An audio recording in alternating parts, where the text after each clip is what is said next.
Age verification has changed. And most people still think it's only about adult-themed sites. When I made my first video about age verification, I asked if anyone had actually seen it happen. Almost nobody had. No prompts, no ID checks, no facial scans, nothing.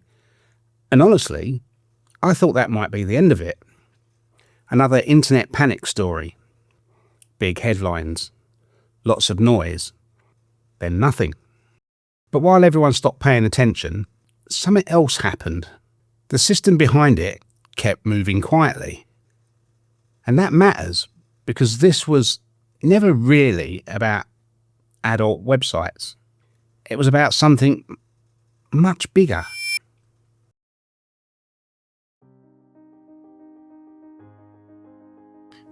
What happens when the internet starts asking you to prove something about yourself before it lets you in? Because if that sounds like a small change, it really isn't. It changes the relationship between the users and the platforms they use. And in the UK, that question matters more than most people realise. The legal framework nobody talks about. Britain already treats online communication as something that can carry real-world legal consequences. In 2012, a man was convicted under the Communications Act for posting offensive jokes about missing schoolgirls on Facebook. In the same year, a student was jailed for racist tweets posted following a footballer's collapse. These weren't hypothetical cases, they set precedent, and they established something important. The internet here is already treated as part of normal legal space. That doesn't mean people are routinely being dragged off for posting jokes, but it does mean the legal framework exists. You've probably heard people say the UK doesn't have free speech. That's not quite right. Legally, what the UK protects is freedom of expression, covered under Article 10 of the European Convention on Human Rights. It protects your ability to express opinions, publish, criticise, create, speak, post online. But unlike how free speech gets talked about online, that freedom isn't unlimited. It can be restricted for public safety, preventing crime, harassment, defamation, and protecting others' rights. And once that principle is accepted, once the internet is legally part of ordinary life, broader regulations become much easier to justify. That's where age verification comes in. A simple sounding idea, the original argument was straightforward. Protect children from harmful content. Most people hear that and think fair enough. And that's exactly why it gained support. The initial framing was narrowed. Adult content, explicit material, age-restricted spaces. On paper, that sounds limited, targeted, reasonable. The problem is what happens when that policy meets platform compliance, because companies rarely interpret regulation as narrowly as the public does. If there's uncertainty, they build systems that go further than strictly necessary. Not because they're trying to control everything, because legal teams hate ambiguity. If there's even a small risk of regulatory exposure, companies build for safety. That's how limited policy turns into broader infrastructure. The internet used to work differently. For most of its history, identity wasn't the default. You could join a forum with a username nobody had ever heard before. You could browse communities without proving your age. You could participate without uploading ID, verifying through a bank, or presenting your face to a camera. That wasn't some weird loophole. That was just how the internet evolved. The systems underneath it were built to move information, not to establish identity. Protocols handled connection. They didn't care who you were. And that shaped the internet culture in ways people often forget. It made pseudonymity normal. It let people participate first and identify later, if at all. That openness came with obvious downsides: spam, fraud, harassment, abuse.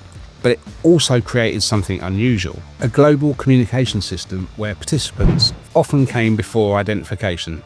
And that's why this shift matters, because age verification changes one of those fundamental assumptions: what age verification actually looks like now.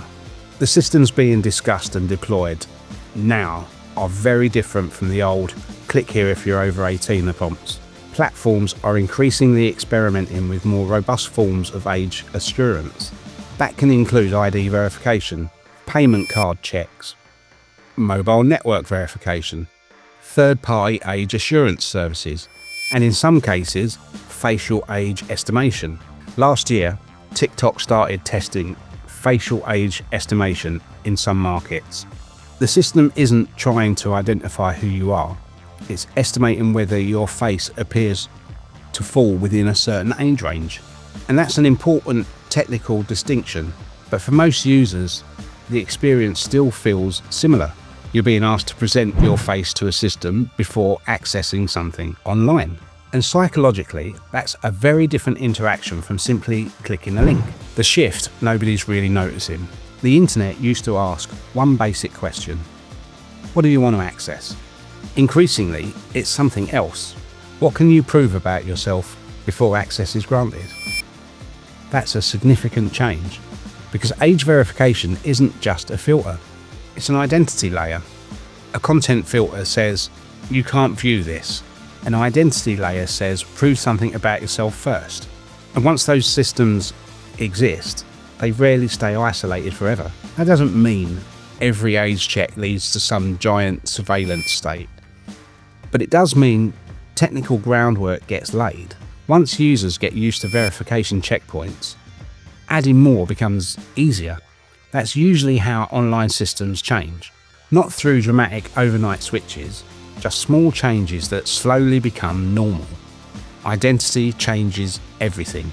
The UK already has legal mechanisms for responding to certain forms of online communication.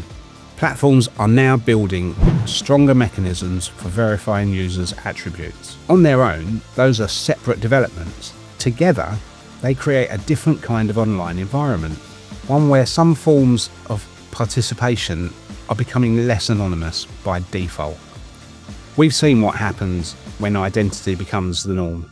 Whenever platforms shift from anonymous participation towards real-name systems or stronger identity expectations, user behaviour changes, sometimes for the better.